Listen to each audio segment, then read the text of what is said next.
प्रक्रिया जारी है और अभी भी अगर आपके क्षेत्र में मतदान हो रहा है तो आप जरूर अपने मताधिकार का प्रयोग कीजिए। लगातार हम ये अपने दर्शकों को लगातार जागरूक भी कर रहे हैं। तो फिलहाल अब चौथे चरण का रण, कितनी इसमें दूरदर्शिता देखी जा रही है, क्या कुछ सीटों को लेकर के है, क्या कुछ प्रत्याशियों ने अपने भाषणों में कहा, और कुल मिलाकर अब मतदाता का आज का दिन है। तो आज हमारे साथ जो मेहमान जुड़े, जल्दी से बिना कुछ देर के हुए आए हुए मेहमानों से अपने दर्शकों का परिचय करा देते हैं, जिनसे बहुत सारे सवालों और जवाबों के सिलसिले को आगे बढ़ाएं। हमारे साथ इंजीनियर ओपी पांडे जी हैं, नेता बीजेपी। ओपी पांडे जी नमस्कार, बहुत बहुत स्वागत है आपका। और साथ ही साथ सृष्टि कश्यप सिंह जी हैं, प्रवक्ता कांग्रेस। सृष्टि जी नमस्कार, बहुत बहुत स्वागत है आपका। सबसे पहले ओपी पांडे जी, आप भी देख रहे होंगे किस तरीके से मतदान का प्रतिशत और लोगों में उत्साह। मैं सबसे पहले आपकी टिप्पणी चाहूंगा। निश्चित रूप से लोकतंत्र में जनता अपने कर्तव्यों का समुचित निर्वहन कर रही है और जिस तरह से दिख रहा है मतदान का परसेंटेज कि इस बार पिछले साल 2017 में जो चुनाव हुआ था पिछली बार में, उससे ज़्यादा मतदान प्रतिशत इस चरण में रहेगा। और तीसरे चरण में भी पिछले 2017 से ज़्यादा मतदान प्रतिशत हुआ था। तो इससे हम उम्मीद कर रहे हैं कि भारतीय जनता पार्टी पुनः 2017 से ज़्यादा बड़ी संख्या में सीटें जीत कर आएगी और हम पुनः योगी जी की सरकार बनाने में सक्षम होंगे। जी चलिए, फिलहाल मेरी पहली टिप्पणी थी। अब मैं सृष्टि जी आपके पास आऊंगा। जिस तरीके से मैं पहले यही चाहूंगा कि मतदान के प्रतिशत को लेकर के क्या चल रहा है, जो मतदान का प्रतिशत धीरे धीरे बढ़ रहा है। देखिए, कॉमन कंसेप्शन क्या होता है कि मतदान अगर प्रतिशत ज़्यादा है तो जनता सरकार के खिलाफ वोट करने निकलती है अपने घरों से, क्योंकि अगर जनता को सभी लाभ मिल रहा होता जो आज की सरकार दावा करती है तो वो अपने घरों में आराम से रहती।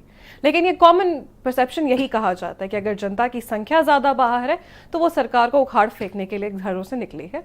और ये रिजल्ट हमें 10 मार्च को देखने को भी मिलेगा। इनकी जाती हुई सरकार है और इसका स्वागत हम करेंगे जनता का निर्णय का। चलिए, सरकार किसकी जाएगी किसकी आएगी ये तो जनता पर निर्भर करता है, क्योंकि जनता ही जनार्दन होती है। जनता जब चाहे जिसे सत्ता के सिंहासन पर बिठाती है और वही जनता सत्ता के सिंहासन से उतारने का भी मादा रखती है। ओपी जी, जब ज्यादा संख्या में वोटिंग पड़ रही है, लोग निकल रहे हैं, तो साफ तौर पर कहा जा सकता है एंटी इनकम्बेंसी फैक्टर, तो कितना डर सता रहा है? नहीं, देखिए, डर की बात नहीं। जनता जागरूक हो रही है। जनता अपने हर चुनाव में वोटिंग परसेंटेज बढ़ता जा रहा है। तो आप ये हिस्ट्री देखेंगे वोटिंग का, तो हर चुनाव में वोटिंग परसेंटेज बढ़ता जा रहा है। 2019 के लोकसभा चुनाव में ज़्यादा वोटिंग हुई थी और कांग्रेस की क्या स्थिति हुई है सृष्टि जी को मालूम है कि उत्तर प्रदेश में इनकी 2 सीटें थी, 2 में से 1 चली गई और एक जो दूसरी सीट बची रायबरेली की, वहाँ से इस बार कांग्रेस का खाता वहाँ भी नहीं खुलना है। रायबरेली की लोकसभा सीट में जहाँ सोनिया गांधी जी सांसद हैं, तो वहाँ से भी कांग्रेस का खाता नहीं खुलना है। तो इसलिए जनता, ये जैसा इनका कहना है कि जनता तभी वोट डालती है जब उसको चेंज करना है होता है, ये जनता के लिए बहुत अपमानजनक है। जनता ये वोट डालना उसका कर्तव्य है, वो अपने कर्तव्यों को जनता समझती है। उस सृष्टि जी के अनुसार जनता आराम तलब है। जनता तभी वोट डालती है जब परेशान होती है। जनता तब भी वोट डालती है जब लोगों को वोट डाल करके समर्थन देना चाहती है। नहीं, सृष्टि जी क्यों परेशान होगी? सृष्टि जी ने भी तो साफ तौर पर कहा है कि वो लड़की हूं, लड़ सकती हूं। इसी तर्ज पर देखिए वो अपना अप्रोच भी एक लगाए हुए हैं और पूरी तरीके से प्रतिनिधित्व कर रही हैं। और कांग्रेस ने साफ तौर पर कहा है कि इस बार वो अपनी जमीन तैयार कर रही है, खोई हुई जमीन। तो उसमें कहां पर आप पा रही हैं इस पूरी कवायद के बीच सृष्टि जी? देखिए, इनकी सब लड़कियां भाजपा में चले आ रही हैं जो लड़ने वाली हैं। आपका तो ये है कि जो भी प्यार से मिला हम उसी के हो लिए। जी जी, लेकिन सृष्टि जी मैं आपकी टिप्पणी चाहूंगा।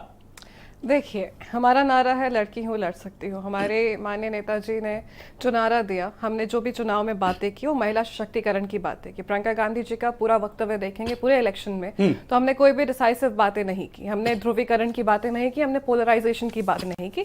जनता के चुनाव मुद्दों पे चुनाव हमने लड़ा है और हमने जितने भी आपके समक्ष अपने मैनिफेस्टो को भी रखा, उन्नति विधान हो, भर्ती विधान हो या शक्ति विधान हो, उसमें हमने जनता की बातें की हैं। उनको कैसे आगे बढ़ाना है इसकी बात है, क्योंकि 32 साल बदहाल रहा है उत्तर प्रदेश, क्योंकि कांग्रेस की सरकार नहीं थी यहाँ पे। और ये सिर्फ मैं नहीं कह रही, that is backed by the reports of NITI Aayog. ये कहता है कि उत्तर प्रदेश में स्वास्थ्य सेवाओं पे प्रति व्यक्ति सबसे कम खर्च होता है। डेवलपमेंट की बात करें तो ऑल ओवर डेवलपमेंट में सबसे निचले पायदान पे है। तो हमारी नेताजी प्रियंका गांधी जी ने जितनी भी बातें की, जनता की बातें की और जनप्रतिनिधियों को उतारा।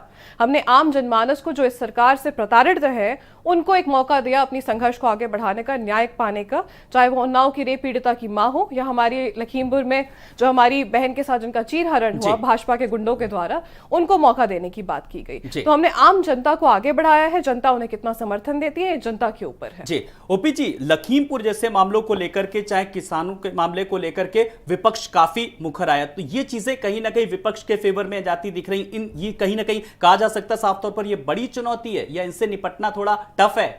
नहीं, देखिए, देश की जनता या प्रदेश की जनता बहुत समझदार है, उसको मालूम है कौन कैसा काम करता है, कौन कैसा है, किसका शासन कैसा है, योगी जी कैसे हैं, अखिलेश जी कैसे थे। देखिए, कांग्रेस तो कहीं है ही नहीं। कांग्रेस तो इस चीज़ की लड़ाई लड़ रही कि उसका खाता खुलेगा नहीं खुलेगा इस चुनाव में।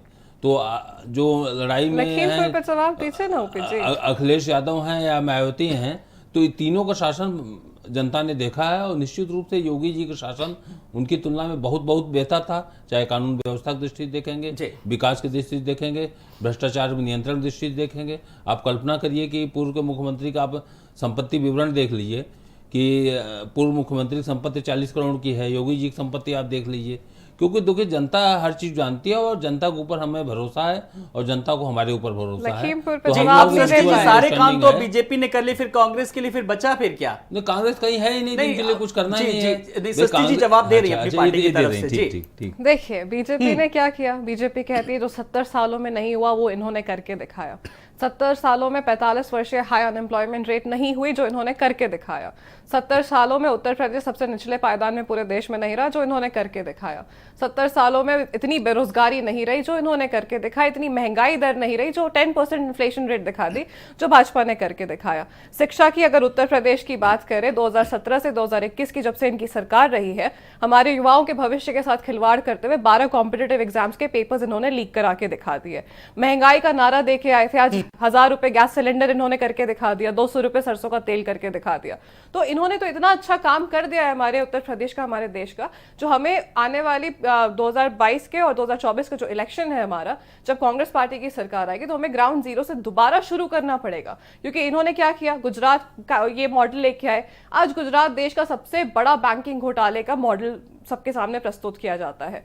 तो भाजपा ने तो जो किया वो हम सब देख रहे हैं। किसानों का नारा दिया, आय दुगनी करने की बात की, 47 रुपीज पर डे उनका आज प्रतिदिन की आय है। 47 रुपीज। उनके खाद में कमी कर दी, उनके यूरिया में कमी कर दी, किसानों की मृत्यु हो गई लाइन में खड़े खड़े यूरिया। बिल्कुल, ये ऐसे मुद्दे हैं जो वाकई में इंजीनियर ओपी पांडे जी, मेरा सवाल आपसे सीधे तौर पर कि ये ऐसे मुद्दे हैं जब मतदाता जाएगा पोलिंग बूथ पर तब एक बार जरूर सोचेगा। युवाओं की बात करें, युवाओं को क्या चाहिए? एक अदद रोजगार, लेकिन उस रोजगार के लिए कितनी जद्दोजहद करनी पड़ी। आप लोगों ने कहा था कि 2022 तक किसानों की आय दोगुना करेंगे, लेकिन किसानों के साथ क्या हुआ ये सबने देखा। ये ऐसे अहम फैक्टर हैं जो कहीं ना कहीं आप लोगों को सोचने पर मजबूर कर रहे हैं और जिससे विपक्ष को भी कहीं ना कहीं कहने का मौका मिलता है।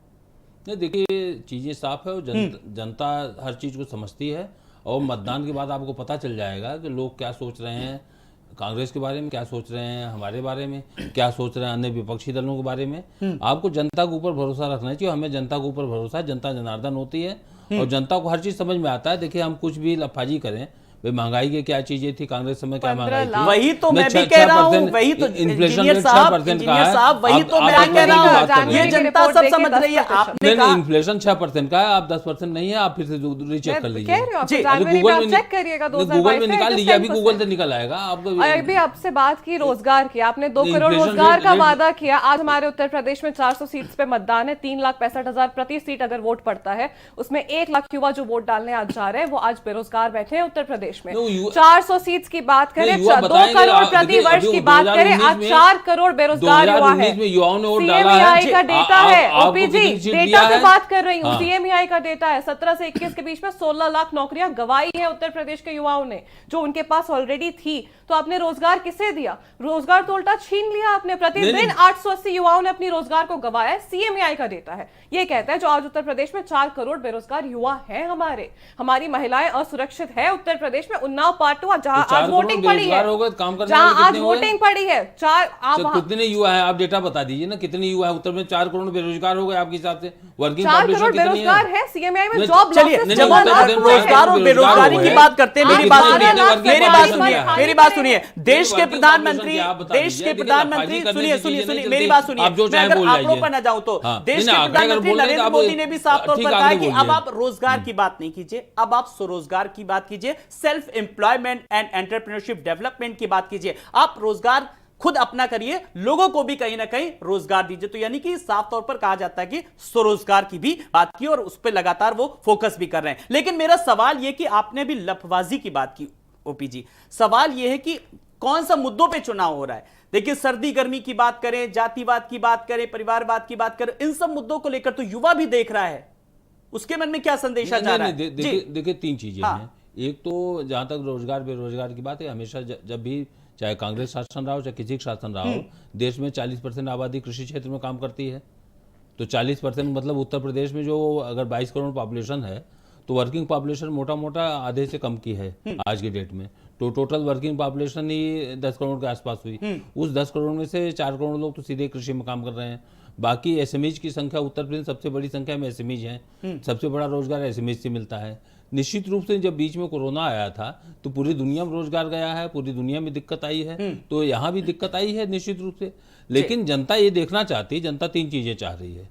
एक तो जो शासन कर रहा है वो वास्तव में जनता का प्रतिनिधि है या किसी परिवार का प्रतिनिधि है, वो भ्रष्टाचार करके शासन कर रहा है या जनता के हित में काम कर रहा है, अपने परिवार के हित में शासन कर रहा है या देश के हित में शासन कर रहा है। आज की डेट में जितनी पॉलिटिकल पार्टीज हैं यहाँ पर, कांग्रेस को मान लीजिए एक परिवार की पार्टी है, अब इसीलिए जनता उसको खत्म कर रही है धीरे धीरे।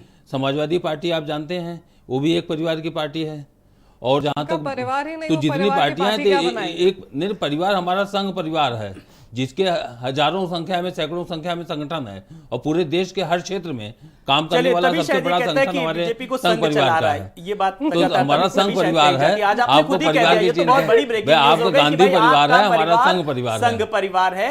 और ये कहा जाता है कि संघ ही बीजेपी को चला रहा है, तो ये भी शायद कोई अतिशयोक्ति नहीं, कोई नहीं। बीजेपी स्वतंत्र संगठन है, संघ के जो भी संगठन है, मैंने कुछ नहीं, हमारा परिवार है और परिवार में हर आदमी अपना रोल निभाता है। अगर मैं खाली राजधानी लखनऊ की बात करूं और कुछ प्रत्याशियों को लेकर के बात करें, उन्होंने काफी मेहनत की और आपने उनको काम का इनाम भी दिया। किस तरीके से सदफ जाफर की मैं बात कर रहा हूं, लगातार वो किस तरीके से प्रचार प्रसार कर रही हैं और जिनके पोस्टर में भी दिखी। लेकिन इस बीच जब भी कांग्रेस की जब बात होती है तो ये सवाल उठता है कि भाई आपकी पोस्टर गर्ल किस तरीके से आप उनको तक तो रोक नहीं पाए। ये सवाल बहुत लाजमी है और इस सवाल का जवाब मैं चाहूंगा आप बाकी से दें, समूचे विपक्ष को भी। जी, पोस्टर गर्ल की पहचान किससे बनी? कांग्रेस के पोस्टर से बनी। चुनाव के बाद अगर चुनाव में इलेक्शन की अगर हम बात करें, अगर किसी को टिकट नहीं मिलता तो नाराजगी एक बहुत ही नॉर्मल सा रिस्पॉन्स है, वो किसी को भी होगा। अगर आपको वादा किया गया, तो मुझे भी नहीं मिला, क्या मैं नाराज होकर पार्टी छोड़ दिया? मैंने टिकट सवाल मुझसे था ना, सवाल मुझे टिकट नहीं मिला तो पार्टी मैंने छोड़ दिया। चलिए ठीक है, कोई तर्क नहीं होता है। कांग्रेस वाले क्यों कर रहे हैं ऐसा? इसका मतलब कांग्रेस पे उसका भरोसा हट रहा है। भाई कांग्रेस का आपने जितिन प्रसाद ने छोड़ दिया, आपके आरपीएन सिंह ने छोड़ दिया। मौर्य जी का भरोसा था, मंत्री थे आप में, मौर्य जी का भरोसा था आप पे, सत्ताधार पार्टी है। नहीं, मौर्य जी तो मौर्य जी क्यों चले गए? आपके तो विधायक छोड़ के चले गए, हमारी तो सिर्फ एक पोस्टर गर्ल गई जिनकी पहचान कांग्रेस की वजह से हुई, कांग्रेस में पहचान बना के वो चली गई। और उसके बाद फिर कांग्रेस ही कल एक फोटो नहीं देखी जो वायरल हो रही रीता बहुगुणा जोशी के बेटे की अखिलेश यादव जी के साथ? मयंक जोशी की तस्वीर पे भी तो बोली है ना, तो कोई किसी वो पता लग जाता है। वो सब पहले यही कहा जाता है कि वो एक औपचारिक मुलाकात थी, औपचारिक मुलाकात थी, औपचारिक मुलाकात थी, हम लोगों ने पार्टी बदल ली। तो हम लोग तमाम वो मुलाकात के पहले ऐसे ही कहा जाता है कि औपचारिक मुलाकात होती है। हमारी अखिलेश जी से मुलाकात है,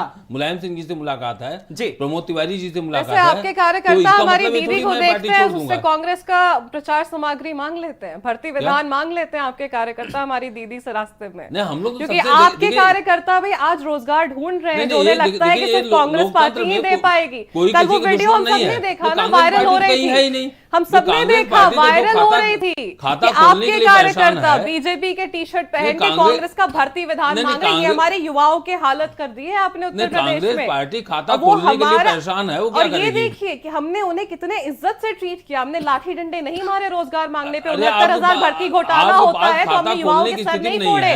आशा बहन अगर अपना हक मांगती है तो हमने उनका हाथ नहीं तोड़ा। उन्हें आगे बढ़ाया, आपके खिलाफ उन्हें चलिए, खड़ा सृष्टि जी, किया। लेकिन कुछ ऐसे मुद्दे रहे, चाहे वो हाथरस को लेकर के बात करें या फिर अजय मिश्रा टेनी के बेटे को लेकर के या किसानों के, कांग्रेस उनके साथ रही। इसका इसमें कितना आप नफा नुकसान देखती है या कितना फायदा देख सकती, वोट बैंक में कितना कन्वर्ट होता नजर आ रहा है? देखिए, वोट बैंक हमारा कभी मुद्दा नहीं रहा है, क्योंकि हमने जो भी लड़ाई लड़ी है, चाहे वो लखीमपुर की हो या उन्नाव की हो या हाथरस की हो, इस सरकार के अत्याचार के खिलाफ जो हमारे पीड़ित परिवार है, कांग्रेस पार्टी, प्रियंका गांधी जी हमेशा उनके साथ खड़ी रही हैं और आज से नहीं 4 वर्षों से लड़ाई लड़ रही हैं वो यहाँ पे।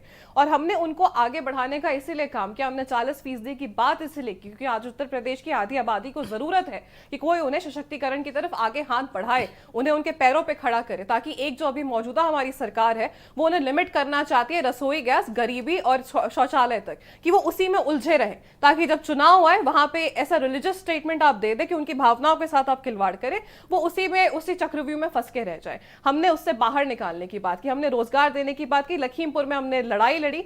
और अगर किसान आंदोलन की भी बात करें तो राहुल गांधी जी ने पंजाब से शुरुआत की थी, ट्रैक्टर हम सदन तक लेके गए थे।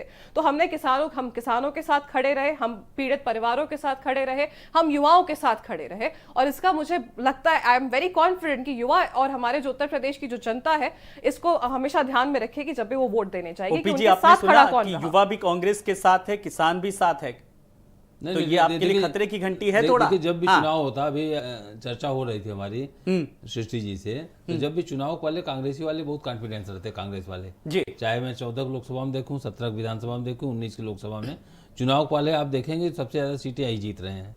और चुनाव जब हो जाता है तो बड़ी मुश्किल से इनका खाता खुलता है, वो दिखता है। तो ये तो आपके अब इस नेता भी चुनाव मंत्री सब कह रहे हैं कि हम बीजेपी जीत रही है, तो बीजेपी जीत रही तो दुनिया देख रही है, इसमें कौन शंका की तो बात इसमें है? फिर हमारे कैसे? लखीमपुर के किसान भी देख रहे हैं, हमारे देश के किसान भी देख रहे हैं, नहीं, जिनकी पूरा 700 की पूरा शहादत देश पे देख रहा है। प्रधानमंत्री ने बोला कि वो और मेले में आज तो नहीं भारत मरे विश्व की थे, एक वो बड़ी किसान शक्ति परिवार है, भी आज पूरी भारत दुनिया समाचार देख देख रही रहा है। है, तो वो किसान परिवार भी देख रहा है। नहीं, वो कोविड देखेंगे, काल में पता चलेगा लखनऊ कि शहर कौन कितना में जीता जो है। लाशें जलाई गई, जो भैंसा नहीं, नहीं, घाटों को कवर वो करके लाशें देखेगा, जलाई गई, वो वो परिवार भी आज देख रहे हैं, जो नहीं, आज नहीं, लखनऊ में वो वोट नहीं देखेगा। देने जा 10 सकते मार्च को हैं जब क्योंकि काउंटिंग उनकी होगी, मृत्यु हुई आपके नजर स्वास्थ्य व्यवस्था की वजह भी यही से। होगा, सृष्टि जी भी यही होंगी, हम भी यही होंगे। 10 मार्च को पता चल जाएगा कि कांग्रेस कितने पानी चलिए, में है। 10 अरे मार्च हमारी छोड़िए ओपी जी, अपनी 10 मार्च को तो बताइए। फिलहाल हम तो इंतजार सरकार करना बनाने ही जा रहे हैं पड़ेगा, दोबारा। लेकिन उससे पहले हम लोग एक हम तो आकलन सरकार जरूर कर बनाने सकते जा रहे हैं हैं। आपको वोट देगा कौन, मुझे ये बताइए? हमारे युवा देंगे जो आज बेरोजगार है, मैं हमारी हमा- महिलाएं देंगी, या भाई हमारा सरकार देखिए, व्यापारी ये वर्ग बताइए, देगा? अच्छा सृष्टि जी, मेरे एक आपको सवाल का 6% जवाब वोट दीजिए। मिलता है, हमें सृष्टि जी, 50% मेरे एक सवाल का, मिलता है। आपने तो ओपीजी पिछले से, चुनाव आपने में- बीजेपी से सवाल किया, आपको वोट कौन देगा?